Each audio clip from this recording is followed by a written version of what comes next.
Olá pessoal, passando aqui para mais um vídeo informativo. Hoje nós vamos trabalhar um assunto não muito legal, né, mas necessário, porque nem sempre nós vamos abordar somente assuntos agradáveis, assuntos que nos causam empoderamento, alegria, felicidade, mas nós temos também a necessidade de estar abordando alguns assuntos necessários que às vezes não são muito bons de serem ouvidos, mas que nós precisamos nos informar sobre eles. Hoje nós vamos abordar o assunto do suicídio.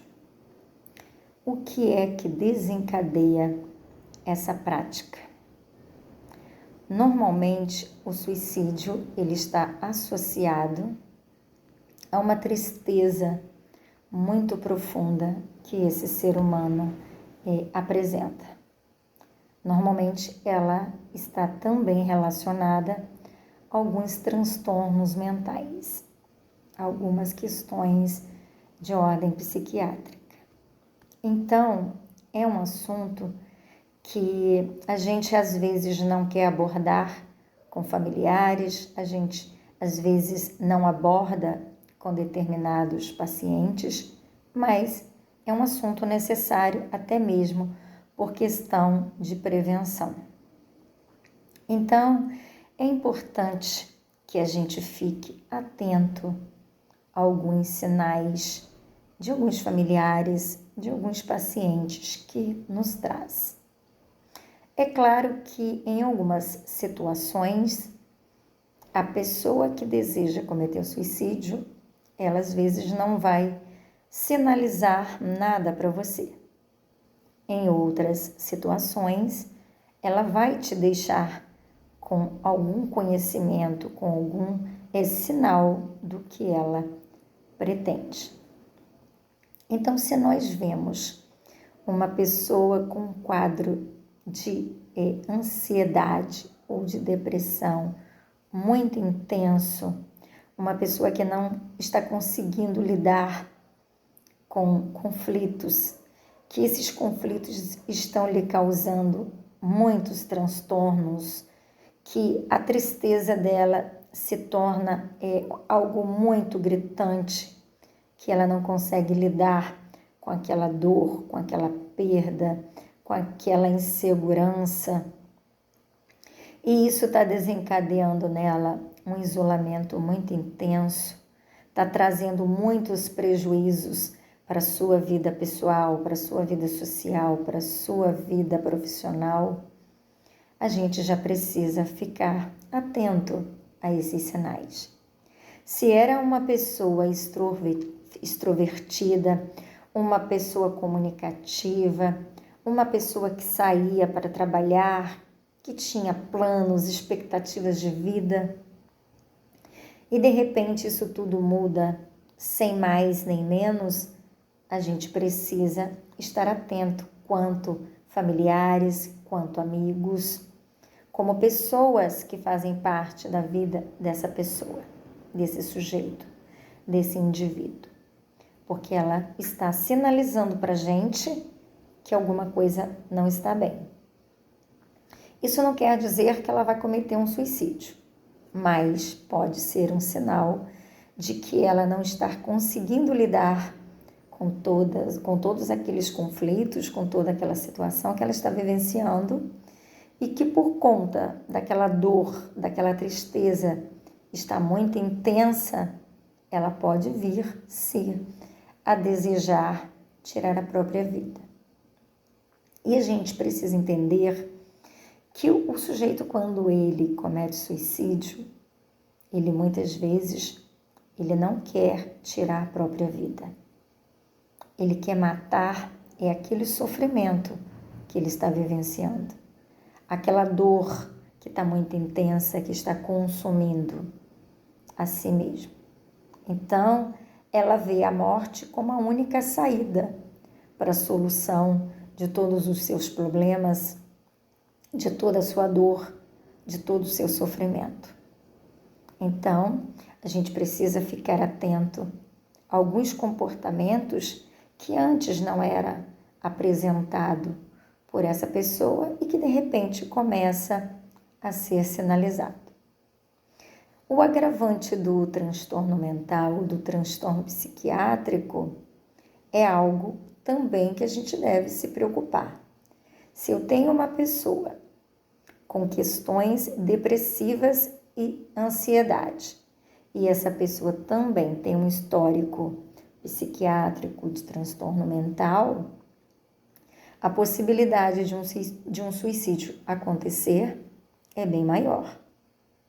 Então, a gente sempre diz que existem os fatores que podem ser modificados e os fatores que não podem ser modificados e que podem levar ao suicídio.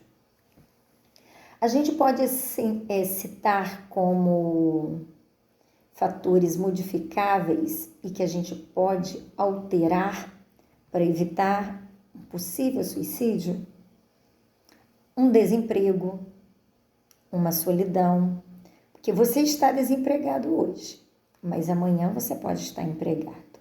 Você pode estar triste hoje, mas amanhã você pode estar feliz.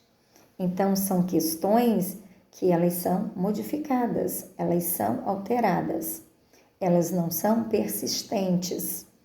O indivíduo não vai ficar a vida inteira desempregado, a vida inteira triste. Ele vai ter os momentos em que ele vai estar vivenciando essa situação e que pode fazer com que ele tenha ideias suicidas. Mas se esses fatores, eles são modificados, aqueles pensamentos negativos, aqueles pensamentos de uma possível retirada da sua vida, pode ser extinguido. Então, a gente diz que existem aqueles fatores que a gente pode modificar e aqueles outros que nós não podemos. Nós podemos também alterar, modificar o abuso de substâncias. Hoje, o indivíduo pode estar fazendo uso diário, contínuo, de algum tipo de droga, e isso levá-lo também a uma ideia de prática suicida.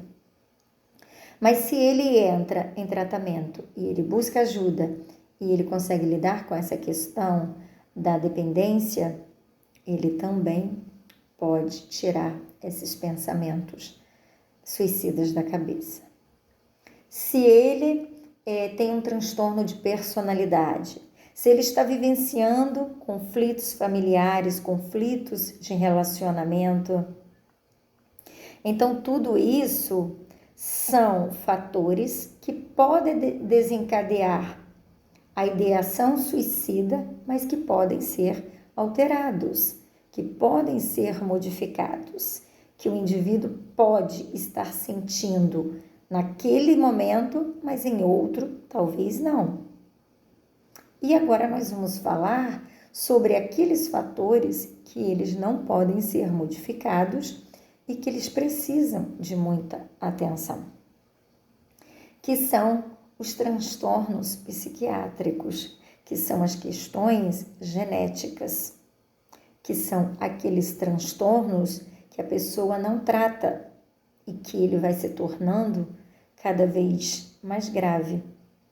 Aquela pessoa que está fazendo um tratamento diário com antidepressivo, com ansiolítico, com uma psicoterapia, e ele está negligenciando esse tratamento, ele pode desencadear ideação suicida, porque são fatores que não são modificados, eles são fatores persistentes, algo que não vai ser mudado, algo que vai ser tratado, algo que vai ser cuidado para que esse indivíduo se mantenha equilibrado, organizado mentalmente, para que não surja esses pensamentos disfuncionais, esses pensamentos negativos que possa desencadear a ideia do suicídio.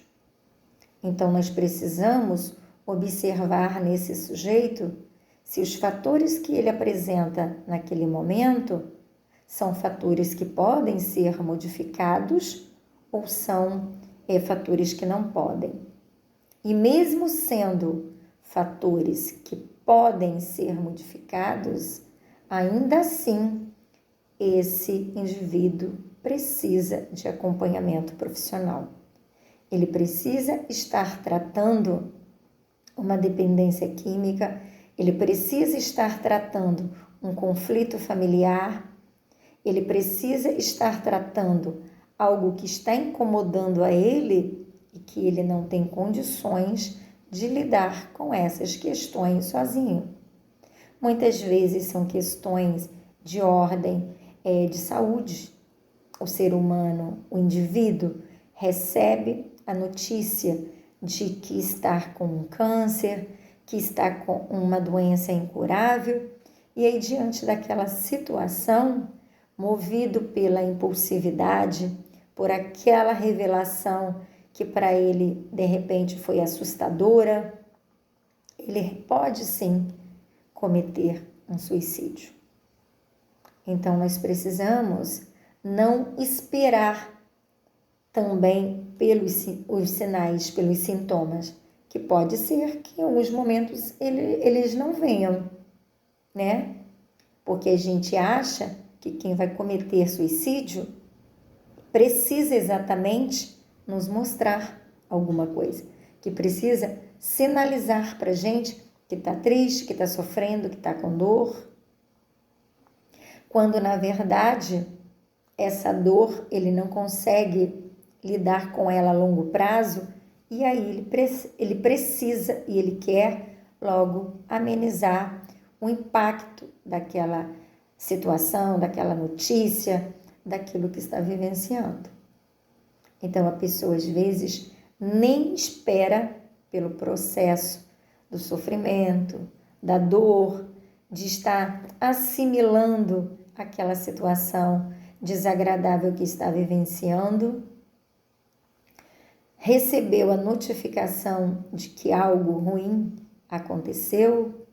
Às vezes a pessoa quer tomar uma atitude imediata naquele momento. Às vezes a pessoa está tão desestruturada psicologicamente e mentalmente que ela não consegue avaliar aquela situação. Ela não consegue avaliar as possibilidades de tratamento, de cura, de resolução do problema. E aí ela acha que para lidar com toda aquela questão é cessando a sua vida. Isso normalmente acontece quando o sujeito é muito impulsivo, que ele não consegue lidar com as questões do seu dia a dia, que ela não consegue parar para analisar, para refletir sobre as consequências positivas e negativas dos seus atos.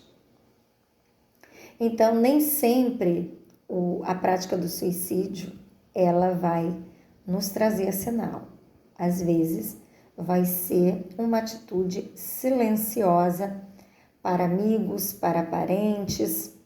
Então, a gente precisa estar atentos. E é muito importante uma avaliação psiquiátrica quando esse sujeito começa a sinalizar algumas questões para você de que ele não está bem, de que ele não está lidando com as questões com muito discernimento, com muita sabedoria, com muita facilidade. E aí, muitas vezes, esse sujeito não se propõe a buscar ajuda. E também quando é direcionado por parentes, familiares, amigos, também, em alguns momentos, pode ser que ele rejeite essa ajuda, que ele rejeite esse apoio, esse tratamento. Então, há mais necessidade de você ficar atento, de você estar observando diariamente as atitudes desse sujeito e estar tentando convencê-lo de que ele precisa buscar ajuda, de que ele precisa de tratamento. E não somente o tratamento com medicação, não somente o apoio do psiquiatra, mas de um psicólogo que vai acolher a dor, a insegurança, a tristeza, o sofrimento desse sujeito, que vai permitir a ele reflexões sobre os seus pensamentos, sobre as suas ideias, sobre o seu desejo, talvez, de cessar a sua própria vida. Então, você precisa estar atento àquelas pessoas que estão se isolando próximo a você, que está numa tristeza muito profunda, e ver se essa pessoa está trazendo consigo fatores que são modificados ou fatores que não são modificados. Porque os modificáveis, eles podem ser alterados com tratamentos. Os não modificáveis, eles também precisam de tratamento, mas a possibilidade de acontecer o fator suicídio é muito maior. Porque às vezes essa pessoa, ela tem um transtorno, ela tem um desequilíbrio, mas ela não busca por ajuda. Ela não valida o seu tratamento diário e contínuo. E isso pode acabar causando consequências, pode agravar a situação. E ela realmente pode vir a praticar a ação do suicídio por conta desses fatores que não são modificáveis, mas que também não são acompanhado da devida forma, como deveria. Então, nós precisamos ficar atentos a pacientes, a amigos, a familiares que nos tragam algum sinal ou nenhum sinal que apenas apresente para nós os fatores que são desencadeadores da prática do suicídio, que pode ser os modificáveis e os não modificáveis. Um abraço a todos vocês.